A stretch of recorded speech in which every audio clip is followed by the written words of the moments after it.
سورۃ الحجرات آیت نمبر 14 میں نے آپ کے سامنے تلاوت کی ہے۔ احادیث مبارکہ میں سے صحیح مسلم کی حدیث میں نے آپ کے سامنے تلاوت کی ہے۔ اس آیہ مبارکہ کے اندر اور اس حدیث مبارکہ کے اندر اللہ تبارک و تعالیٰ نے اور پیارے نبی صلی اللہ علیہ وسلم نے کچھ دلوں کا حال بیان فرمایا ہے۔ عربی کہتے ہیں بدو کو جو ان پڑھ ہو، دیہاتوں میں رہتا ہو، بیکورڈ رہتا ہو، پڑھا لکھا نہ ہو، انہوں نے ایک دعویٰ کیا تھا اپنے دور میں کہ ہم ایمان لے آئے۔ قالت الاعراب آمنا، اللہ نے پیارے نبی پر وحی اتاری اور اس وحی کے ذریعے سے ان کو مطلع کیا کہ اے پیغمبر ان کو بتلا دیں ایمان اور اسلام میں فرق ہے۔ آپ ابھی اسلام میں داخل ہوئے ہیں اور آپ نے یہ کہہ دیا ہے کہ آمنا، ہم ایمان لے آئے ہیں۔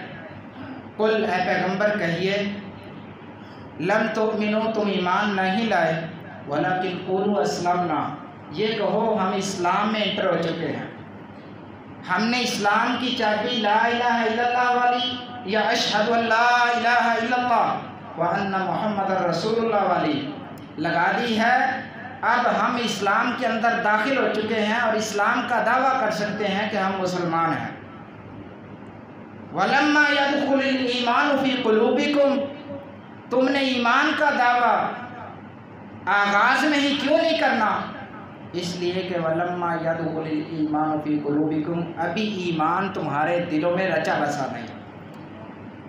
جب تمہارے دلوں کے اندر ایمان رچ بس جائے گا، اسلام پہلی سیڑھی ہے، ایمان اوپر والا درجہ ہے، تو جب ایمان تمہارے دلوں کے اندر رچے گا، اعمال صالحہ کرو گے، عبادات کی شکل اور مشقت برداشت کرو گے، صبح سویرے اٹھ کر مساجد کی طرف جاؤ گے، راتوں کو اپنے کاروبار کو چھوڑ کر اللہ کی عبادت کے آگے سار اپنا رگڑو گے اور سجدہ ریز ہوں گے، جہاد فی سبیل اللہ جیسے اعلیٰ کام کرو گے، زکوٰۃ اللہ کی راہ میں ادا کرو گے، ان سارے اعمال کو جمع کرنے سے پھر تم ایمان کا دعویٰ کرنا کہ آپ ہم ایمان والے بن چکے ہیں۔